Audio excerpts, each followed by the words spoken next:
Hey everybody, it's Wayne D. Welcome to the website, WayneD.com. And you're looking at my good buddy Jamie Kilmer. He's the head professional at Wheatley Hills Golf Club up in Long Island, New York. Started seeing Jamie last year, and by the end of the season he came up with a nice finish in one of the big tournaments up in the Mets section. So we've been working on a couple things. This is the swing he showed up with on the right. And after a couple hours, this is the swing we ended up with here on the left.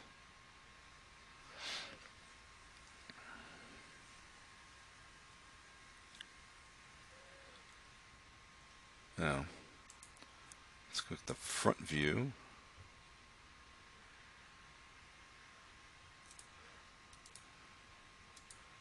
First swing on the right.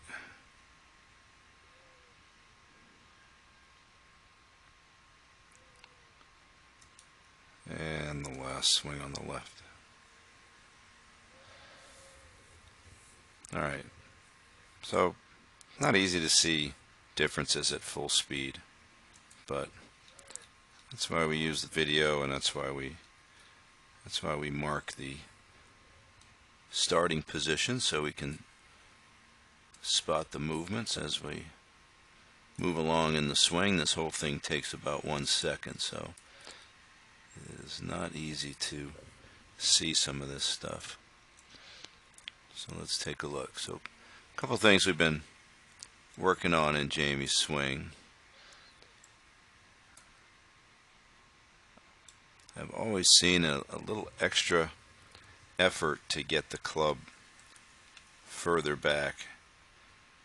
So as we watch, one of the things that I tune people into is the amount of right forearm you can see in the backswing. So watch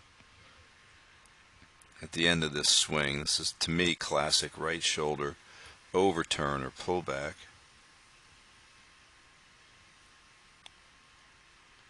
And as you can see, to me, that ruins the sequence, leans the head forward. And if we draw the line straight up from the ball, once the head begins to get right on top of the ball, the good player is going to release the club sooner to square it up so he doesn't get late and block it out.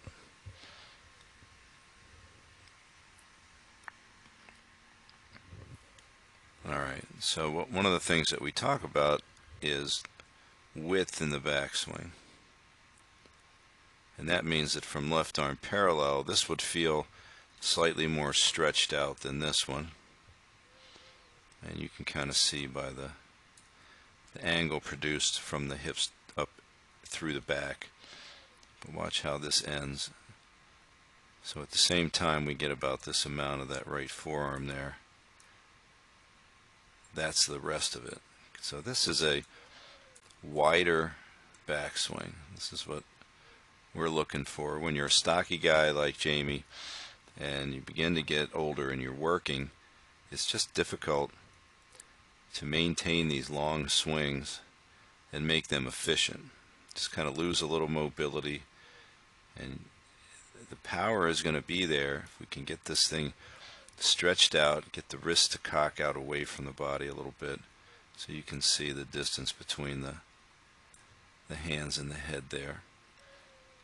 And then when we draw this ball, draw the line up from the ball, we go back to address. One of the things that we also talked about was trying to feel centered with the hips.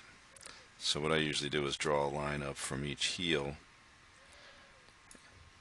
and when you see more of the hips on one side or the other, then you know they're not quite centered. So when I draw this line up here and here, you'll see that Jamie's not bad, but he's slightly left. And the head, for sure, is not in the middle of the heels, so he's got a little lean to the left. Here on the right side, now we're not trying to lean to the right, but when the hips go back into the middle and the hands are even with the ball like that, normally you'll see a tiny bit of tilt because of the right hand being lower on the grip. The head now is behind the ball. So when he stretches away and he loads a little bit to the right, at the top of the swing, when he starts forward, it doesn't lean as much, if at all. Gets the hips going.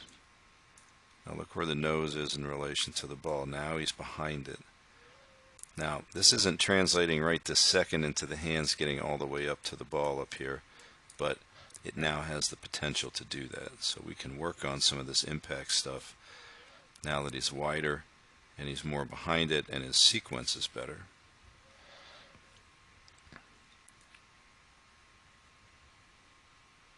So you can see when that drift happens and you get too far over to the left with the upper body, you can see it just looks like the upper body is the hands and arms are chasing and they're going to have to throw it.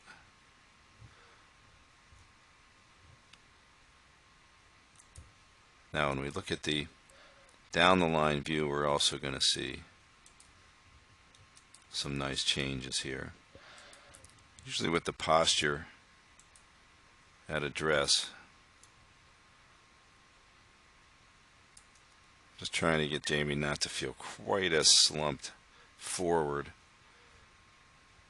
So these postures are pretty similar, but I think here his balance point is a little less on the balls of the feet actually than it is on the right. So here's the swing from down the line.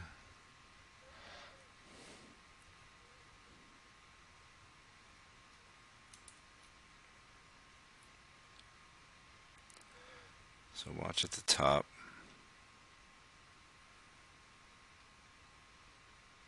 So we saw that in the face-on view. There's that little extra move with the right arm and shoulder pulling back.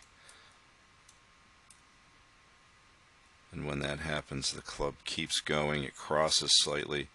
And when it catches, the right arm stays stuck up here a little bit.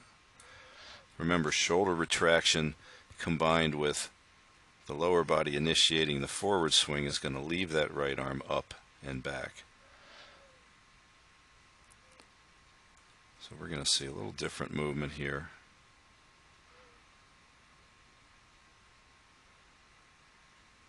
So this was the position at the top in that first swing, and that's it. So when that thing gets nice and wide there and that left arm is stretched out to the max, you can see when that club catches, it's not going to flip across the line like this one, like this.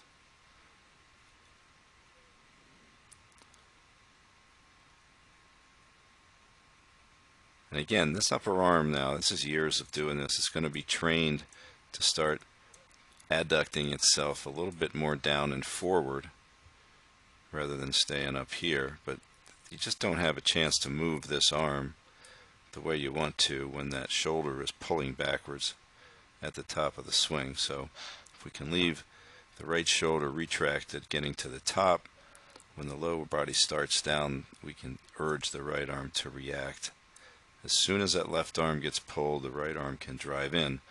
And if we add a little bit of supination and then external rotation, we can get the shaft from where it's nicely on plane here to flatten just a little bit more than that.